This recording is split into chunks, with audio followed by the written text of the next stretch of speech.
Imaginez une fillette si pauvre qu'elle fouille les poubelles pour survivre, les pieds nus dans la boue. Un soir, elle entend des pleurs faibles, un bébé abandonné. Avec amour, elle le ramène chez elle, ignorant qu'il est l'héritière d'un milliardaire. Puis, choc glaçant, le milliardaire aperçoit sa fille dans les bras d'une ramasseuse de déchets. Punira-t-il cet enfant ou la récompenser a-t-il au-delà de l'imaginable? Restez, car cette histoire va vous couper le souffle. Abonne-toi pour avoir plus de vidéos comme celle-ci. Dans les marais putrides d'une ville sans pitié, Amaka, 12 ans, vivait avec sa mère dans une cabane misérable, payait 5 $ par mois, une somme dérisoire pour certains, mais un Everest pour elle. Leur « maison » n'était qu'un assemblage de zinc rouillé et de contreplaqué, où la pluie s'infiltrait comme une malédiction. Chaque nuit, elle dormait sur une natte trempée, frissonnant sous les assauts des moustiques et les regards des rats aux yeux rougeoyants. Mais ce qui déchirait Amaka plus que la faim ou le froid, c'était l'absence d'un père, un fantôme envolé à l'étranger quand elle avait 2 ans. Sa mère, Mama Amaka, répétait inlassablement cette histoire, mais les mots ne comblaient pas le vide. Amaka rêvait de lui, l'imaginant rentrer avec des cadeaux, la tenant par la main vers l'école. Pourtant, chaque matin brisait ses illusions. Mama Amaka portait ce chagrin comme un fardeau, murmurant parfois sous les étoiles. Peut-être est-il mort. Peut-être suis-je veuve sans le savoir. L'espoir s'effrita, et la survie devint leur seule bataille. Pour nourrir Amaka, Mama Amaka rejoignait les femmes des marais, fouillant les décharges pour ramasser bouteilles, ferrailles, tout ce qui pouvait se vendre. Ces maigres gains payaient du gari ou, parfois, les frais scolaires d'Amaka. Cette dernière adorait l'école, où la craie sur le tableau noir chantait des promesses d'un avenir meilleur. Elle rêvait d'être avocate, de bâtir une maison sans fuite pour sa mère. Mais le destin est un prédateur cruel. Un jour, à la décharge, Mama Amaka marcha sur un clou rouillé.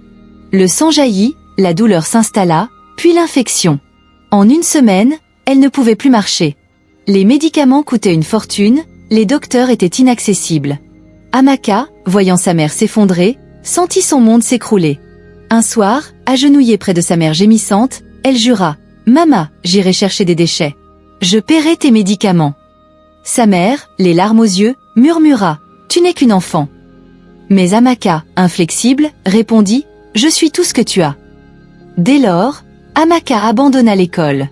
Chaque matin, elle portait un sac plus grand qu'elle et marchait, pieds nus, vers les décharges. Ses mains fouillaient des monceaux de pourriture sous un soleil brûlant, son dos ployant sous l'effort. Elle vendait ses trouvailles pour des pièces dérisoires, mais parfois plus que sa mère. Pourtant, l'argent restait insuffisant. La faim et la maladie rôdaient comme des vautours. Malgré tout, Amaka ne fléchissait pas. Les mots de sa mère, « Je suis fière de toi », étaient son feu intérieur, sa couronne invisible. À 12 ans, elle était devenue la mère de sa propre mère, portant sur ses frêles épaules un fardeau que beaucoup d'adultes auraient fui.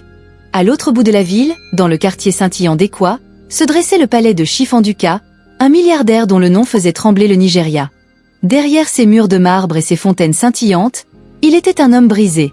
Sa femme, Lady Chika, son grand amour, était morte en couches, emportant avec elle son rire et sa lumière. « Même si le monde m'abandonne, toi tu suffiras », lui avait-il promis le jour de leur mariage. Mais la mort ne négocie pas. Elle mourut en murmurant « Protège notre bébé, Duka ».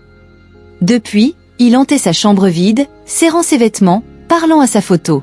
Sa fille, une minuscule princesse portant la beauté de Chika, était son seul trésor. Un collier d'or, héritage de sa mère, ornait son cou, une promesse sacrée. Mais l'ombre de la cupidité planait. Les cousins et oncles de Chifanduka, jaloux de sa fortune, complotaient. Si l'enfant vit, elle héritera de tout, siffla Uzuzo, le plus venimeux. Ils soudoyèrent un serviteur, Dick, pour faire disparaître le bébé. Une nuit, il l'emporta, l'abandonnant dans une décharge fétide, enveloppée d'une couverture déchirée. Le collier d'or scintilla sous la lune, mais Dick, fuyant sa culpabilité, ne le vit pas. Le lendemain, Chifanduka trouva le berceau vide. Son cri déchira la maison. « Où est ma fille ?» Il s'effondra, croyant le destin acharné à lui voler tout ce qu'il aimait. Il s'enferma, refusant nourriture et réconfort, ignorant que sa fille vivait encore, à l'autre bout de la ville, dans les bras d'une enfant des marais. Une nuit glaciale, Amaka rentrait de la décharge, son sac à moitié plein. Elle fredonnait une berceuse pour oublier la faim, quand un cri perça l'obscurité, faible, désespéré, humain. Son cœur s'emballa. Elle lâcha son sac et courut vers la décharge, où, parmi les ordures, elle trouva un bébé enveloppé dans un tissu sale. Ses pleurs fragiles brisèrent Amaka. « Qui pourrait faire ça ?» murmura-t-elle, les larmes aux yeux. La peur la saisit et elle n'avait rien, pas même de quoi se nourrir. Mais un autre cri, plus faible, balaya ses doutes. « Je ne te laisserai pas mourir », jura-t-elle, serrant l'enfant contre elle. Elle remarqua le collier d'or, étrange pour un bébé abandonné, mais n'y pensa plus. Elle l'enveloppa de son foulard et rentra.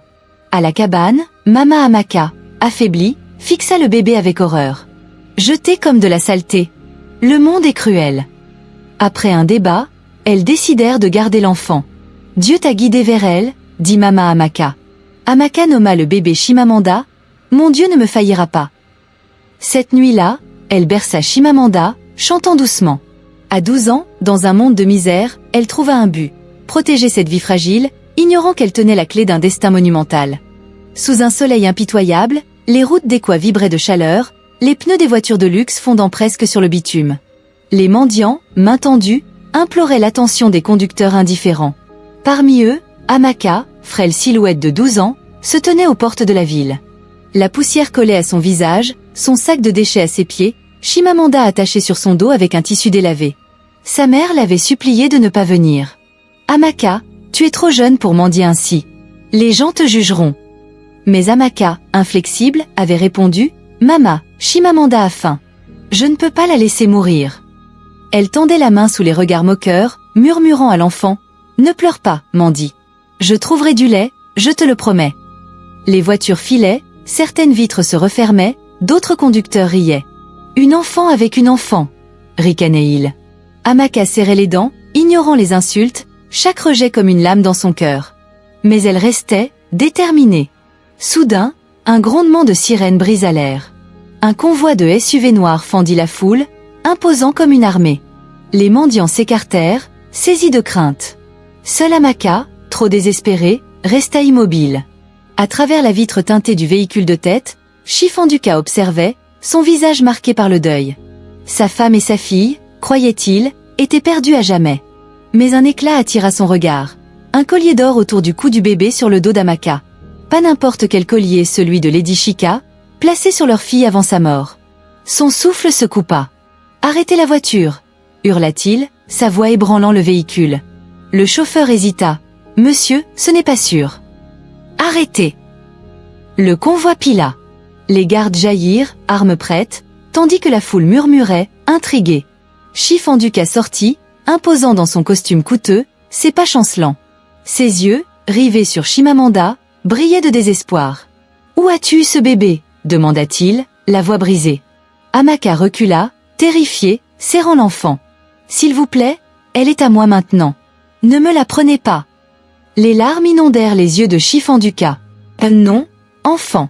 C'est ma fille. » Il pointa le collier, tremblant. « Ce collier appartenait à ma femme. Elle est morte en la mettant au monde. Elle m'a fait jurer de ne jamais l'enlever. » Le monde d'Amaka vacilla. « Non, je l'ai trouvée dans les ordures. Elle mourait. Je l'ai sauvée. » Sanglota-t-elle. La foule s'agita, les murmures explosant. « C'est sa fille ? Une ramasseuse élève l'héritière d'un milliardaire ?» Chifanduka s'effondra à genoux sur le bitume brûlant, son costume souillé, indifférent. « Ma princesse. Dieu me l'a rendue, » murmura-t-il, les larmes coulant. Il regarda Amaka. « Ton nom ?» Amaka, balbutia-t-elle. « Amaka, tu as sauvé ma fille. Comment te rembourser ?» Entre ses sanglots, elle murmura « Aidez ma mère. Elle est malade. C'est tout ce que je veux. » La foule haleta. Une gamine en haillons, face à une richesse infinie, demandait seulement la santé de sa mère. Chifanduka, bouleversé, jura « Ta mère ne souffrira plus. Je m'occuperai de vous deux. » Il prit Chimamanda dans ses bras, le collier scintillant au soleil, preuve éclatante du destin. Les moteurs rugirent, mais les portes de la ville étaient devenues un pont entre deux mondes, misère et opulence, désespoir et espoir. La foule, abasourdie, chuchotait « Ce collier, c'est celui de Lady Chika. » Loin de là, dans la demeure dorée, les cousins avides d'Anduka blêmirent. « L'enfant est retrouvé ?» siffla Uzuzo, terrifié. Leur trahison risquait d'être exposée. Chifanduka ordonna « Amaka, tu viens avec moi. » Elle hésita, pensant à sa mère. « Monsieur, ma mère est malade. Elle m'attend. » Il hocha la tête. « Emmène-moi à elle. » Le convoi traversa les marais, soulevant des nuages de poussière. Les voisins, médusés, s'agglutinèrent. « Chifanduka ici ? Avec Amaka ? Amaka guida le milliardaire dans leur cabane sombre. Mama Amaka, allongée sur une natte, écarquilla les yeux. Jésus, Shifanduka? Il s'agenouilla près d'elle, posant Chimamanda à ses côtés. Votre fille a sauvé la mienne. Je vous dois tout. Mama Amaka pleura. Nous n'avons fait que ce qui était juste. Touchant sa jambe enflée, il promit, vous marcherez à nouveau. Ce soir-là, la nouvelle embrasa la ville. Les journaux titraient, l'héritière d'un milliardaire sauvé par une ramasseuse de déchets. Amaka devint une légende. Dans la demeure d'Anduka, il réunit ses proches. Tenant Chimamanda et Amaka à ses côtés, il déclara, j'étais brisé, mais cet enfant m'a rendu ma vie. Elle n'a demandé que la guérison de sa mère. Quel cœur plus pur. La salle applaudit, mais il n'avait pas fini. Amaka, tu es ma famille. Tu iras à l'école, tu deviendras ce que tu rêves. Mama Amaka, guérie par les meilleurs médecins, pleurait de joie. Les cousins, tapis dans l'ombre, frémissaient de honte, leur complot démasqué par le destin. 2 semaines plus tard, Mama Amaka remarchait, soutenue par la physiothérapie. Amaka, émerveillée, voyait sa mère renaître. Shifanduka les installa dans une maison modeste mais solide, loin des marais. Amaka explorait les pièces, riant, touchant les murs lisses, dormant sur un lit doux. Mama, une vraie maison. Sa mère, les larmes aux yeux, murmura, je n'ai jamais rêvé de ce jour. Anduka ajouta, Amaka, tu retourneras à l'école. Le mot école ralluma ses rêves. En uniforme neuf, elle entra en classe sous les regards ébahis. C'est Amaka? Elle a sauvé une princesse? Elle s'assit, déterminée, plus jamais la fille des déchets, mais une preuve que les humbles peuvent s'élever. La nouvelle se répandit comme une traînée de poudre. Marché, église, école vibrait du nom d'Amaka. Shifanduka organisa un gala somptueux pour l'honorer. Dans une salle de lustre et de marbre, il déclara « Amaka a trouvé ma fille dans la saleté et lui a donné l'amour. Elle est ma famille. » La foule, debout, applaudissait, certains pleurant. Amaka, timide dans sa robe neuve, murmura au micro « Je n'ai fait que ce qui était juste. » Chimamanda avait besoin d'amour. La salle explosa. Anduka conclut « J'ai créé la fondation Amaka pour éduquer les enfants des rues. C'est son legs. » Amaka, bouleversée, comprit que son geste avait changé des vies. Cette nuit-là, dans son nouveau lit, Chimamanda endormie près d'elle, elle sourit. Les marais, la faim, la honte appartenaient au passé. Elle avait entendu un cri dans la décharge, et ce cri l'avait menée vers la lumière. Morale, la compassion, même dans la misère, ouvre des portes que l'argent ne peut toucher. Amaka, sans rien, a tout donné, réécrivant son destin et celui d'une princesse. La vraie grandeur réside dans l'amour désintéressé. Partagez vos pensées dans les commentaires, abonnez-vous, et restez pour une nouvelle histoire inspirante.